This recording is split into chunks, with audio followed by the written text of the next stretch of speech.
Yeah, from the river to the sea, Palestine must be, will be, inshallah, it will be free. Well, critics of the furore say it's free speech, but yes, but who are the people who serve within the IDF? Have you asked yourself that?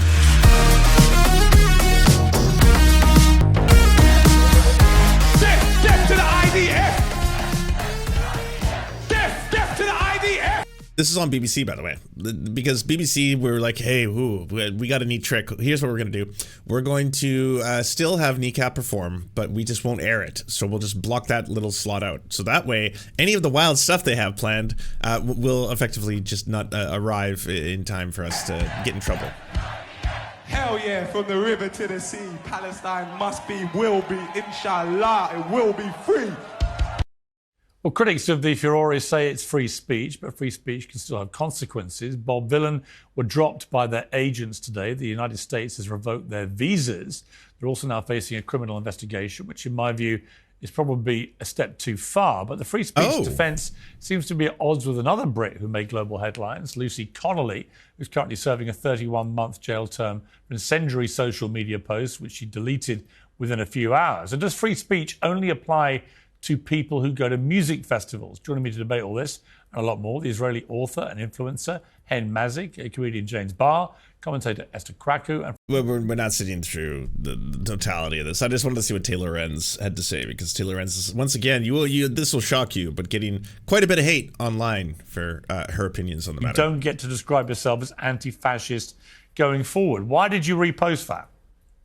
Yeah, I repost tons of commentary on news events, basically. So I was sort of resharing, which is something that I do a lot on my meme page. I kind of just reshare a lot of discourse. I think one thing that's being really lost in all of these conversations is that the Israeli military is committing genocide. And so I completely understand why people are upset about anyone sort of calling for death, but it's important to recognize that the reason that they're calling for death to this sort of amorphous military entity is because that military entity is currently slaughtering babies and committing genocide in Gaza. And so these people that are very outraged that thousands of music goers at Glastonbury would repeat that phrase, I think that they should recognize that if they want to stop people from amplifying those messages and stop people from feeling, that we should destroy the IDF, they should advocate for the end of the genocide. And in the Iraq War, for example, in 2003, if they chanted death to the British Army and the US... You really want to go there? I'm not fully familiar with Lucy Connolly. I got to read up on that. Let's see. Tory politician's wife jailed for race hate post. The wife of a Conservative councillor has been jailed for 31 months after calling for hotels housing asylum seekers to be set on fire. Lucy Connolly, whose husband serves on the West Northamptonshire Council, posted explicit written messages on X on day of 3 girls were killed in Southport. The 41-year-old childminder called for the mass deportations now and added, if that makes me racist, so be it. So, we have the same thing that has been done in the U.S., where you will have Charlottesville rallies compared to pro-Palestinian and anti-genocide rallies in the United States. Let's compare the extreme far-right racists who actually do hate people for their race, religion, their sexuality, their gender, with people who want liberation for all human beings. Let's compare and contrast them, and then try to associate them with one another by design. By the way, that's the reason it keeps happening. They keep doing this as if it's some kind of subtle trick where it's like, no, I have to understand.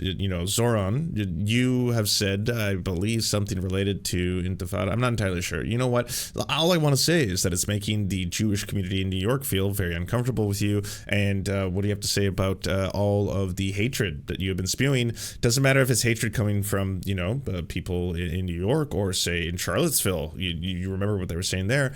And it's like, yeah, the people in Charlottesville, the far right extremists, they were chanting anti-Semitic slogans, Nazi slogans, because they are, again, far right Nazis who hate Jewish people, and that is part of their project. has been for a long time. To compare them with people who are trying to, again, end genocide is grotesque. You can't both sides of genocide, and you certainly can't compare and contrast two groups simply because that group may hate what is taking place in Israel because they hate Jewish people. But you are doing that with intent, right? Because again, it comes back to the conflation of Israel with all Jewish people, and that's one of the things that Piers Morgan is so very crafty at doing on a regular basis. Military. People were. First of all, people if thousands of people had done that at a music festival, you'd have thought that was acceptable too. Well, I never said anything was acceptable, but if you remember, Piers, during the Iraq War, people were chanting "Death to America," right? I'm smart enough to understand. No, I'm talking about specifically talking about death to soldiers, right? You know, I've got a lot of military in my family. The idea. And I'm sorry, you just can't say mean things about them ever. You can't. Pierce, you're bringing up an opportunity, like, you're talking specifically about an illegal occupation, about a nation that had never directly attacked the UK, that never directly attacked the US, that was being occupied, where the occupational forces were engaged in very, at this point, well-documented and horrifying war crimes, including sexual assault, including torture, including the mass slaughter of children, all that kind of stuff. So at that time, if people had been saying, let's end the illegal occupation of Iraq, which, again, a lot of people were saying, and if people in that context were also saying, death to the soldiers committing war crimes, you would be up in arms about that. That to you would be something worth discussing, more important than the war crimes themselves. Like, again, I just have to say, as someone who's got military in my family, I have people who have served valiantly, I might say, with honor. It's just mean. I don't like it. Hang on. The idea to me that you target in the way that this rapper did the military who are doing the dirty work for their government, that you say death to all of that. Bob Vylan, if you listen to his music, by the way, or I should say their music, their duo, it's primarily like punk rock and stuff like that. I think Pierce is just, immediately going to black guy, must be rapper stuff. They do, the rapping in the songs. There's also spoken verse. There's poetry. I wasn't actually very familiar with their catalog until this event, and then I started devouring it ravenously. When actually they're being instructed by their government to do what they're doing, is my point.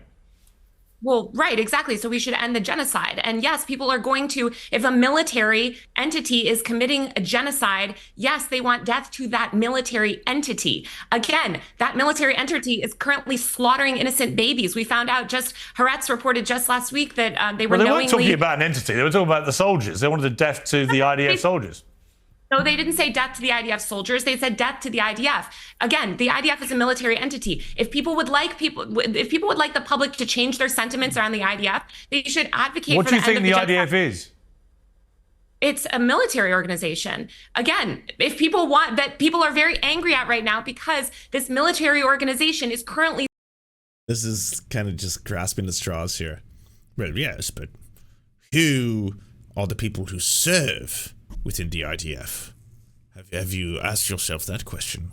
And are they people? Slaughtering children and committing genocide. So anybody that wants a more positive sentiment towards the IDF should encourage the IDF to stop killing innocent civilians. All right, so before I go to Hen, just to be clear, do you think he had a right to do what he did? And should there be any punishment in the way he's been dropped by his agents? He's been dropped from his visa application and so on.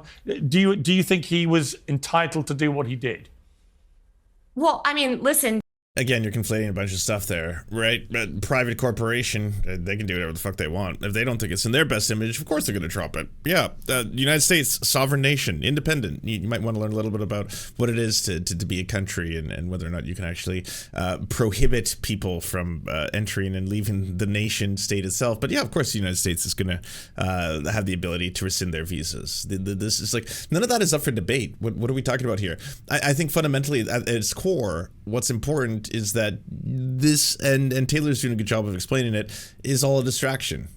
It's just like the statement that was made by Bob Vylan, that the entire thing is a distraction ultimately from the core issue of a genocide, of children being starved and parents who are trying to get food for their children being starved or being shot at every day.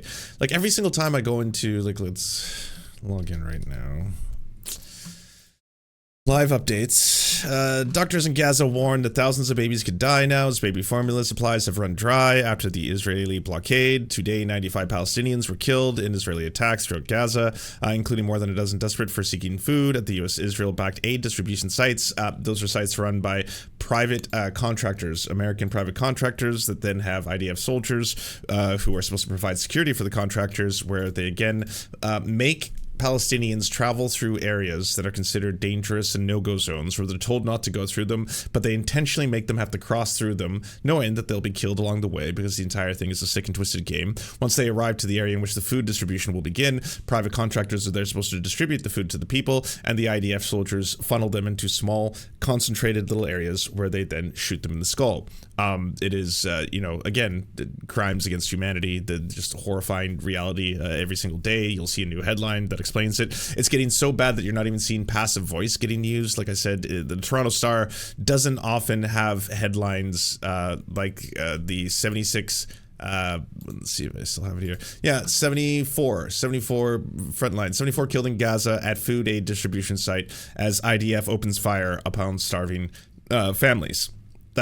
It's getting so bad that even mainstream press is no longer being like 74 people killed in Gaza as tensions increase. It's like, no, this is what's happening. Gotta talk about it and the reality on the ground. But sure, I mean, let's keep getting mad at musicians. Let's keep getting mad at Kneecap. They said some things. Holy shit. Let's get mad at Bob. They said some things too. They're the true criminals here. Piers, I'm a huge supporter of free speech. I think it's terrifying the way even when people talk about killing people. Well, he said death to a military entity. But what I would say is the criminalization of speech that we've seen in the UK is very concerning to me. Just the way that I feel like criminalization of speech, even speech that I don't agree with in the US, is also concerning to me. I don't think you're arrested or charged with, these sort of speech crimes. All right, but let's go to Hen. You should follow me, because you would see the post that I made calling this out, as well as the Israeli government itself that has issued condemnation of it.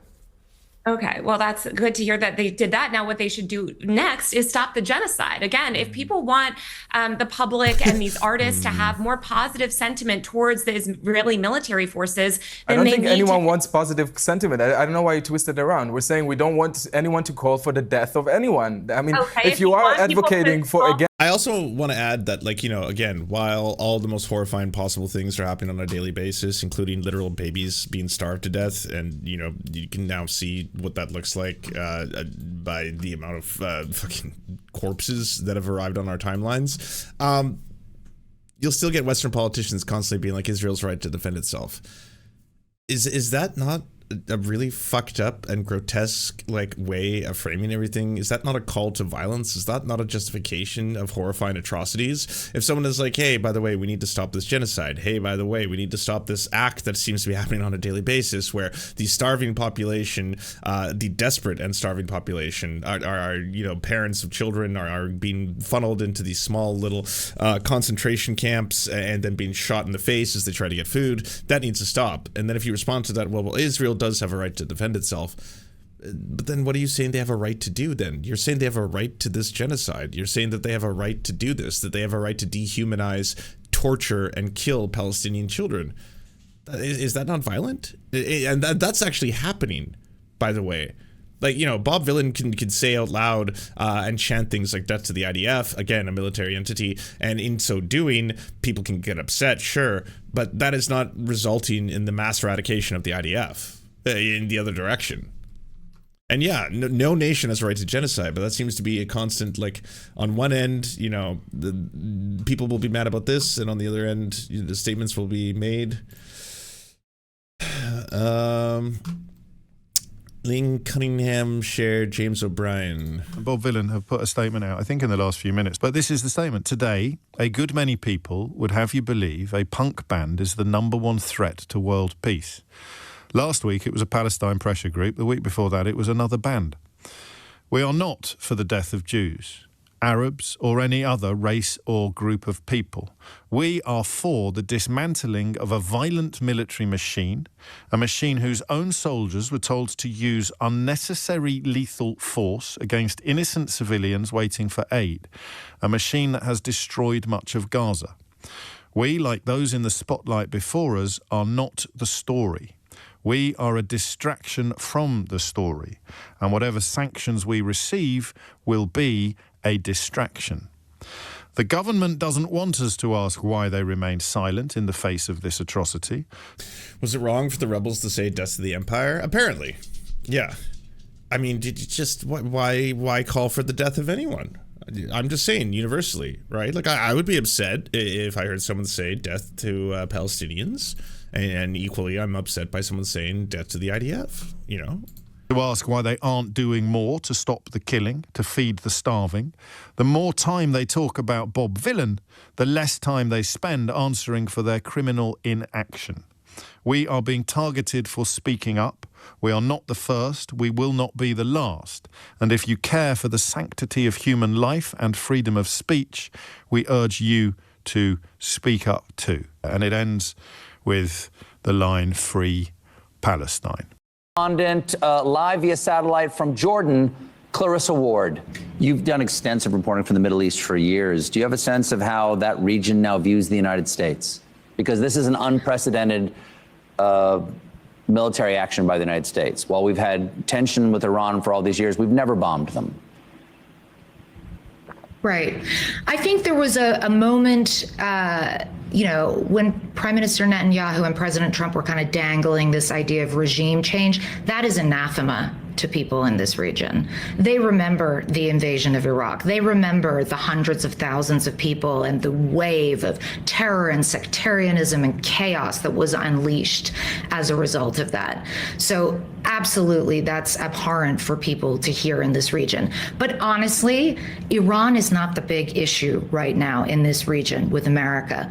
Gaza is what is tearing people apart, is what is fueling hatred.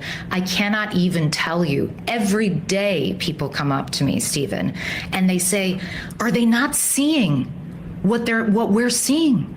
Are they not seeing this moonscape? Are they not seeing tens of thousands killed, children starved, the largest cohort of child amputees in the history of modern warfare? Are they not seeing this? And it has eroded their faith in international institutions, in international humanitarian law, and in any notion that the U.S. is some kind of a guiding light or a beacon of human rights. And that really is a far more animating issue to most people in the Middle East right now than this latest issue or round of hostilities with Iran. I assume not simply because the United States is not living up to its principles of human rights, but... Yeah, I think that has entirely to do with the fact that Stephen wanted to talk about Iran, and then she did a really good job of being like, we should honestly be focusing on primarily the genocide taking place. Again, if you happen to be American, being done with our weapons and tax dollars. Because we're overtly supporting the Israeli military and giving them the equipment they need to carry out this military action in Gaza. We're paying for the weapons and we're giving them cover. And that is something that people really in this region cannot get their head around, cannot forgive, and cannot fathom. What is the latest on the... Colbert's not exactly Himmler. Oh, I've never said he was. I've said repeatedly that, again, as someone who grew up watching Colbert consistently and The Daily Show back to back, those were basically the two liberal outlets of news comedy that I absolutely loved. It's just profoundly sad to see, that interview with Zoran and how it went down. But that is reality, especially for a lot of pro-Zionist Catholics and just pro-Zionist American liberals in general, that they haven't had their actual moment of awakening yet, right? They haven't actually had that moment where they go beyond the I understand that there's some bad stuff that's happening. I haven't been fully exposed to it. I haven't really seen it with my own eyes because I'd rather just not look at it. But the war is, it's ugly, it's messy, and ultimately, this is a war between Israel and a terrorist entity known as Hamas, and that entity is very, very bad and very evil, and it'll destroy the entire planet unless it's dealt with properly. So while obviously I'm sad about the fact that I've heard that there are some civilians, some children who have been killed in the conflict so far, it is a war, and as a result of this war, I'm hoping that eventually Hamas will lay down its arms, will surrender, will return the hostages, at which point Israel can stop its military intervention in that region, and then we can go towards working towards that two-state solution you keep hearing about, which is basically where I want to position myself. That's where the majority of the liberal Zionist movement is still situated, and where they have in their heart of hearts. They haven't come to terms with the fact that this was prior to October 7th, an illegal occupation, that this has now become a full-scale genocide, that this, again, like maybe you need to keep hearing people tell you that this is a part of the world that has the largest amount of children amputees in modern history. Which, if that doesn't shake you to your core, just the idea that, again, there are tens of thousands of kids who don't have arms or legs as a result of the genocide that is happening to them, that right now, since October 7th, openly and publicly, there's been a statement in which Israel is using starvation as a weapon of warfare, which is a crime against humanity, which is a call to genocide, which is the genocidal intent you're looking for. This is collective punishment of a civilian population of half children. That they are saying that out loud. This is a matter of public record, and this is what is being done. And now we're having to witness the children and baby skeletons as they no longer have formula and stuff like that. And that's really where people should be concentrating their anger, their disgust, and their action, rather than trying to be like, you know what, we need to put any discussion of that on the back burner, and we need to talk about Glastonbury. We need to put any discussion of that on the back burner, and we need to talk about Iran. We need to put any discussion of that on the back burner, and we need, like, every single time that happens, that's less time and effort being spent towards cut off Israel from all support. Like, again, a lot of people and a lot of protesters aren't saying invade Israel, do what, is supposed to be called upon you to stop the genocide, stop them right now kind of thing. They're saying, can we stop sending them weapons? Can we stop sending them bombs? Can we stop sending them bullets? Can we stop sending them aid? Can we just stop supporting this nation? And in so doing, we at least can take a stance. We at least can take a position that we opposed this, that we weren't actually supporting it and making it materially possible, because that's where we're at right now. Ongoing hunger in Gaza. Well, the UN has been saying for some time now, we are approaching a man-made famine. We did a story on CNN the other day of a little boy in such frustration that he was putting fistfuls of sand into his mouth and screaming at the camera. We are talking about hundreds of people being mowed down, making the 8-hour hike to try to get food from these aid distributions. We've crossed the Rubicon here, and that's not my opinion. That is a statement of fact based on everything I am seeing every single day.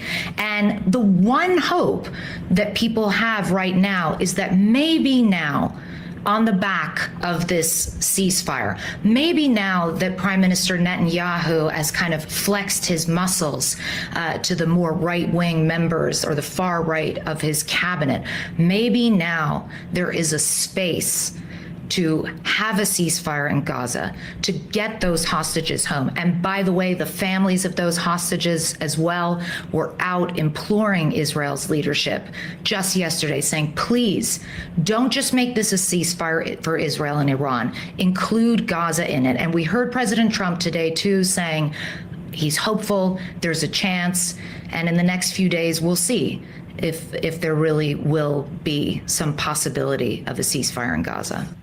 Clarissa, thanks so much for joining us. I hope you...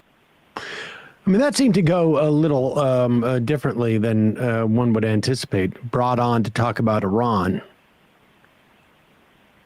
We should say this is in the wake of the reporting by Haaretz that Israeli soldiers were ordered to fire upon Palestinians who are coming for food aid. If you haven't read it yet, so that article, I believe, is the first time in which there was a direct interview between reporters and actual soldiers on the ground, confirming what everyone has been assuming for some time. But yes, you will hear a lot of gaslighting. You'll hear a lot of people online try to be like, oh, please, we don't actually have any footage of this. No, there's an endless amount of footage and pictures. So, yeah, there's definitely direct evidence of, again, civilians who are starving, trying to get flour for their kids, being massacred. But it's daily. It's something that is so brazenly being done on a regular basis now that it's not something that you can pretend is not happening. And that's one of the reasons why you're starting to see mainstream media outlets dropping the whole passive voice reporting and just acknowledging today 74 Palestinian civilians were massacred. Today 227 Palestinian civilians were massacred. Today 56 Palestinian civilians were massacred. Every single time trying to get food in this horrifying spectacle that the IDF is calling the Hunger Games, made in part due to the facilities enacted by private contractors of the United States. And so if that's not just shaking you to your core and getting you to suddenly realize that this is the way the world really operates, I mean, there's going to be a breaking point for everybody, and that breaking point has happened for a lot of folk, and there's a breaking point that obviously happens for a lot of otherwise well-to-do libs, people who in their hearts don't want to see things like that happen and can acknowledge that those are bad, but still are so polluted with propaganda that they're having to unpack so many different things, like, but Hamas, but October 7th, but like the hostages, right? Like all these things, but they're resonating less each time. They have less power each time. So every single time now that you try to do these songs and rationalities in your head, suddenly it's just like, well, yeah, Hamas is bad and the hostages should be freed, but like, you know, over 1,000 people in the last week and a half have been massacred, shot in the face, and these are starving people who are desperate to feed their kids, so they're willing to run into areas they know they can be killed. So, like, this is the stuff that we make horror films about, or science fiction films about, like the Squid Games. The Squid Games ain't got shit. This is so much worse, and it's real, and it's just it's happening in front of the eyes of the world, and we're supposed to support it, either militarily or financially or even morally, and that is kind of revolting. And so is an entire political party of which both sides, doesn't matter if they're Democrat or Republican, are both telling you that this is the way, that this is what you're supposed to do. You're supposed to support this. Obviously, that's having a disastrous effect upon, the few remaining Democrats, their entire, support structures in the toilet right now. I think they're polling somewhere on average at like 23% because, yeah, the condescending, like, I'm speaking, I'm talking kind of shit is not working anymore. Younger generations have completely tapped out. They don't want anything to do with this grotesque fucking genocide system that apparently is just required of the neoliberal world order. And neoliberal pundits are having more and more trouble trying to justify all of this as they continue to be like, yeah, it's bad, but Trump, bad, yes. I never once said that I think Trump would be good. I always said that he's a monster. The Orange Man is bad. He's in fact bad, but like, you can't expect people to continue to support the status quo on the other end when, domestically it's just making everyone poor and sick, and internationally it's causing genocide. No suspicion of armed fighters amongst them. Just fire on them. This is coming in the wake of Israeli reporting that they were putting like oxy in the flour or something. I mean, this is just full out and out barbarism.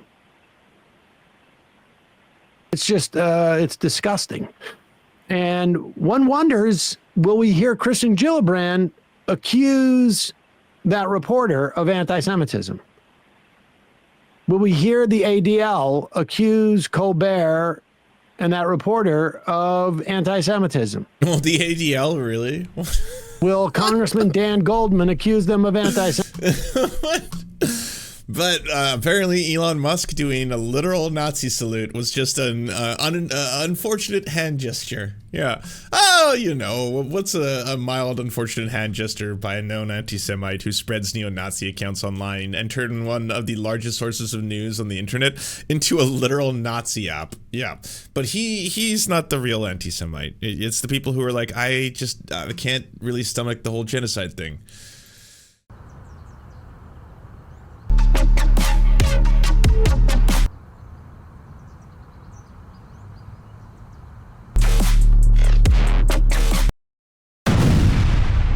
Don't let this happen to you. Go to serfscoffee.com to order the only end-to-end owned indigenous coffee company that delivers blood-free, conflict-free, and cruelty-free beans right to your door. 0% of people who drink serfscoffee.com have exploded spontaneously. By ordering right now, you get 10% off plus free shipping, and it's the best way to enjoy delicious coffee while not exploding. That's serfscoffee.com, serfscoffee.com. Thank you so much for watching, everyone. This video wouldn't be at all possible without the financial support of all the people whose names you see on the screen right now. And if you want to unlock secret bonus episodes, content that we can't post anywhere else, or get the videos early before anyone else gets to see them, please go on to patreon.com/theserfs. For as little as $1, you can help support this channel and help make more videos like this possible. Our executive producers are Anna Loves Riley, Adrian McCarthy, Bobby Lasers, Cheryl Alvarez, Comrade Junkie, Doug Caddy, Everything Important, Garrett Sandoval, Hagbard Celine, Jimmy Sombrero, Multimondi, Omni, Political Papi, Preston Kroll, Quiet 185, Richard Boehm, Riley and Anna, Roller Dragon, Cernicus, Stellar Gwyn, Sebastian Demel, Tigwig, Trav, and Words Greenwood. And also, it wouldn't be possible without all the names you see on the screen right now. Again, if you want to help produce this content, it's only made possible through the funding of our patrons,